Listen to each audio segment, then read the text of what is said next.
शांति। नमस्कार। आप सबका इंद्रधनुष प्रोग्राम में बहुत बहुत स्वागत है। अगर आपसे पूछा जाए कि दुनिया में सबसे बड़ी पावर क्या है, सबसे बड़ी शक्ति क्या है, आपके मन में क्या आएगा?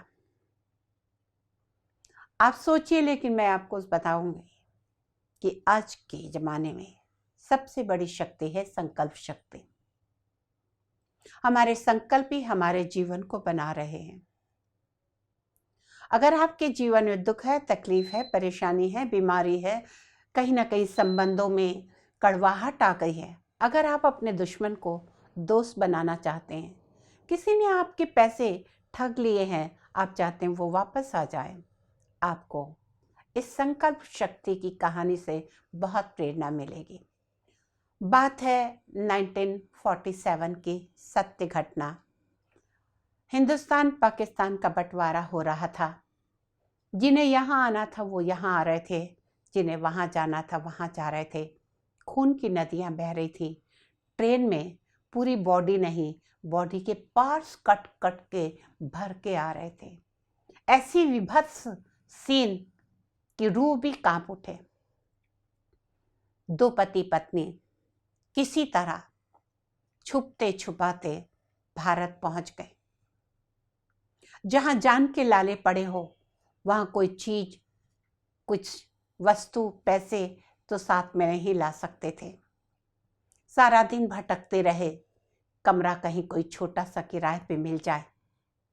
रात 10 बजे एक छोटी सी खोली यानी छोटा सा कमरा, 10 बाई 10 का, उस जमाने में 10 रुपये महीने के किराए पर मिल गया। भाई के जेब में कुछ पैसे थे, उसने 10 रुपये एडवांस दे दिया। दोनों पति पत्नी 5 पैसे के चने लाए, खा लिया, पानी पीकर सो गए। दूसरे दिन से वो भाई रोज काम ढूंढने जाने लगा। जहां इतनी लड़ाई झगड़ा मार काट चल रही हो, ऐसे में उसे काम कहाँ मिलता। रोज 5 पैसे के चने लाए जाते। दोनों पति पत्नी खा के, पति काम ढूंढने चला जाता, पत्नी घर पे बैठी रहती। महीना भर बीत गया, जितने जेब में पैसे थे खत्म हो गए। मकान मालिक ने कहा किराया दो। उसने कहा भाई अभी मुझे काम नहीं मिला है, जैसे ही काम मिलेगा आपको मैं किराया दे दूंगा। मकान मालिक ने कहा ये धर्मशाला नहीं है, अगर रात 10 बजे तक पैसे नहीं दे सकते तो मैं ताला लगा दूंगा। पति बहुत तनाव में बैठे थे। आखिर करूं तो करूं क्या, कोई काम नहीं मिल रहा, कुछ नहीं था, बहुत दुखी थे। उतने में पत्नी आई, सामने छोटी सी रुमाल की एक पोटली रख दी, कहा ये ले जाओ और बेच दो। पति ने पूछा क्या है? पत्नी ने कहा मैं अपने गहने कुछ छुपा के ले आई थी, इन्हें बेच दो। पति ने कहा स्त्रियों को तो गहने बहुत पसंद होते हैं।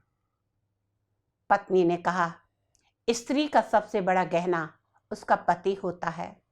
सर सलामत पगड़ी 1000। आप सही सलामत, हम सही सलामत रहेंगे तो जिंदगी में और कमा लेंगे, जेवर और बन जाएंगे। अब मरता क्या ना करता, कोई दूसरा रास्ता नहीं था। जेवर बेच दिए, पैसे ले आए, मकान मालिक को किराया दे दिया। और चूंकि 1 महीने से सिर्फ चने खा के जी रहे थे, कुछ सामान घर का ले आए, दाल रोटी पकने लगी और भाई रोज काम ढूंढने जाता। 2, 4, 6 महीने हो गए। 6 महीने तक पत्नी के उन गहनों से खर्चा चलता रहा। और एक दिन पति बहुत खुश होकर आके पत्नी से कहता है मुझे काम मिल गया। पत्नी बहुत खुश हुई, कहा क्या काम मिला? कहा जो मेरे पसंद का काम था, जिसमें मैं एक्सपर्ट हूं, सर्कस में चाकू फेंकने का। पत्नी बहुत खुश हो गई, कहा बहुत अच्छी बात है, एक काम करिए ना, जाके मैनेजर से पूछिए कि वो गोले में एक बीच में कोई खड़ा होता है, अगर उसके लिए किसी को नहीं लिया हो तो मुझे ले ले। मैं दिन भर बेकार बैठी रहती हूँ और उसमें खड़े रहने के लिए कोई क्वालिफिकेशन की जरूरत भी नहीं होती है। पति गया, पूछा और सही में उन्हें जरूरत थी और सोचा कि इसकी पत्नी है, कभी धोखे से भी चाकू नहीं लगेगा, और दोनों को नौकरी मिल गई। दोनों नौकरी करने लगे। समय बीतता गया, काफी पैसे कमा लिए, अपना घर बन गया, सुख सुविधा साधन सारे कुछ हो गए। कई साल बीत गए, काफी सुखी थे, लेकिन धीरे धीरे आपस में टकराव होने लगा। धीरे धीरे छोटी छोटी बातों पे झगड़े होने लगे। पति कहता मेरे उठने से पहले उठ के तुमको चाय बना के देना चाहिए। पत्नी कहती मैं भी रात को 1 बजे सोती हूँ, आप अपने लिए 1 कप चाय बना सकते। पति कहता मेरा शर्ट प्रेस नहीं। पत्नी कहती 5 पैसे दे के बाजू में शर्ट प्रेस हो जाती, वहां से करा सकते हो। पति कहता कि खाना ठंडा है, गर्म होना चाहिए। और इस तरह झगड़े पे झगड़े बढ़ते गए और एक दिन तो इतना झगड़ा बढ़ गया, पति ने कहा तुमने मेरा जीवन नरक बना दिया। पत्नी ने भी कहा कि तुमने कौन सा मेरा जीवन स्वर्ग बनाया, तुमने भी मेरा जीवन नरक बना दिया। और पति के दिल में बात चुभ गई, इसकी इतनी हिम्मत कि ये मुझे इतना जवाब दे। और उसने सोच लिया आज इसका मैं मर्डर कर दूंगा। सर्कस में गए, मैनेजर ने कहा आज आपको लास्ट में आंख पे पट्टी बांध के भी 3 चाकू फेंकना है और वो नहीं लगना चाहिए। बहुत खुश हो गया, आज तो इसका काम तमाम। और शो शुरू हुआ, चाकू एक के बाद एक फेंक रहा है, दिल में लगा, यहाँ लगा, यहाँ लगा, लेकिन एक भी चाकू नहीं लगे। 20 चाकू फेंके, एक भी पत्नी को नहीं लगा। लास्ट में 3 चाकू आंखों पे पट्टी बांध के फेंके, तालियां बजती रही, एक भी चाकू नहीं लगा। पत्नी घर चली गई। सुबह बहुत झगड़ा हुआ था। पति तनाव में बाहर घूम रहा था। सर्कस के पूरे होने के बाद घूम रहा था कि आखिर मेरे जैसे निशानेबाज 23 चाकू उसको निशाना लगा के मारा, फिर भी एक भी लगा क्यों नहीं। इतने में एक हाथ पीछे से आया और पीठ के पीछे का हेलो, मुड़ के देखा, कब पहचाना? कब? मुझे नहीं पहचाना? हम दोनों एक दूसरे के साथ स्कूल में पढ़े हैं पाकिस्तान में। मैं डॉक्टर अजय तुम्हारा दोस्त। कहो व्हाट डू मीन भाई? ओ खुशी नहीं हुई देख के इतने साल बाद? गले नहीं लगोगे? का ठीक है ठीक है। का बात क्या है? का आई मीन टेंशन। का क्या बात है? का वो मरी क्यों नहीं? का कौन मरी नहीं? का वो जो गोले में खड़ी थी। तो का तुम उसे क्यों मारना चाहते हैं? तो कौन है वो? का तुम छोड़ो। डॉक्टर समझ गया क्योंकि वो मनोवैज्ञानिक था, अपने घर लेके गया।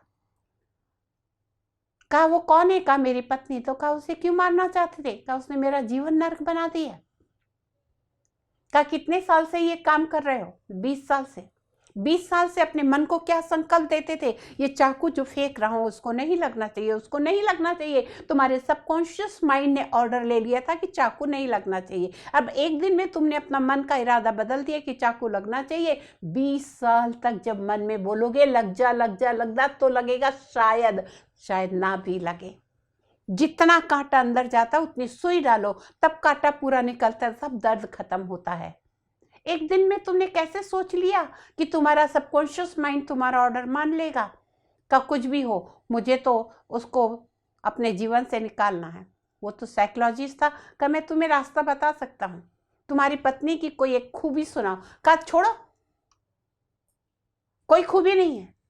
का कितने साल शादी को हुए? का 25 साल। का 25 साल एक साथ रह रहे, कोई उसमें विशेषता नहीं करने। तो कहा जाओ तुम्हारी प्रॉब्लम सॉल्व नहीं हो सकती। अगर प्रॉब्लम को सॉल्व करना है तो कोई ना कोई विशेषता बताओ। और उसको तो सॉल्व करनी थी। उसने सोच सोच के सोचा और वो याद आ गया कि जब हम भारत आए थे और वो गहने उसने दिए थे, वो बात उसने बता दी। देखा, तुमने ही कहा कि औरतों को गहने पसंद होती। उसने कहा कि पत्नी का सबसे बड़ा गहना पति होता। अगर उसने गहने नहीं दिए होते तो आज तुम मर खप गए होते। 6 महीने रास्ते पे भूखे भटकते तो क्या जिंदा रहते? आज जो नाम मान शान है तुम्हारी पत्नी की वजह से है और तुम उसे मारना चाह रहे थे। अगर तुम चाहते हो छुटकारा पाना ये झगड़े से, बस घर जाते तक बोलते जाओ तुम मुझे माफ करो, तुमने मेरा जीवन बचाया था और आज मैं तुम्हें मारना चाह रहा था।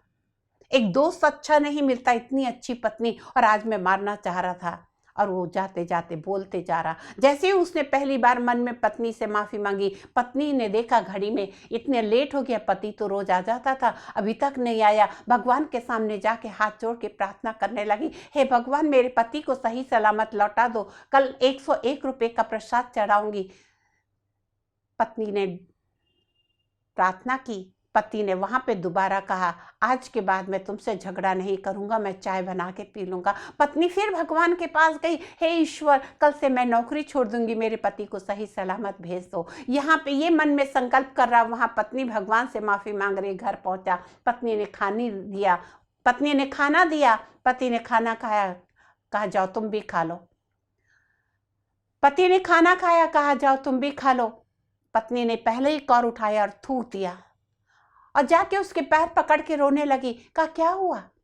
कहा इतना ज्यादा नमक था फिर भी आपने कुछ कहा नहीं। उसने कहा रोज तो ऐसी गलती नहीं होती ना, आज तुम टेंशन में थी, झगड़ा हुआ था, मैंने पास में दही रखा था, मिला के खा लिया। पत्नी रोने लगी, मुझे माफ कर दो। पति कहने लगा तुम मुझे माफ कर दो। सुबह दोनों एक दूसरे के दुश्मन थे और अभी दोनों एक दूसरे से ऐसे प्यार कर रहे थे जैसे पहली बार मिल रहे हो। दोनों एक दूसरे से माफी मांग रहे थे। यह है संकल्प शक्ति में, संकल्प शक्ति का पावर। आपके विचार बदलेंगे, सामने वाले के भी विचार बदलेंगे। आप दुनिया में किसी को भी चेंज करना चाहते, अपने विचार उसके प्रति शुभ करिए, उसकी अच्छाई को याद करिए, उसने जिंदगी में क्या अच्छा किया था, और बार बार दिल से उससे माफी मांग लीजिए। चाहे कितना भी बड़ा दुश्मन हो, सामने से आएगा, आपसे अच्छे से मिलेगा। संकल्प शक्ति को समझिए। इन्हीं शब्दों के साथ आज की बात को यहीं पे पूरी करते हैं। नमस्कार, ओम शांति।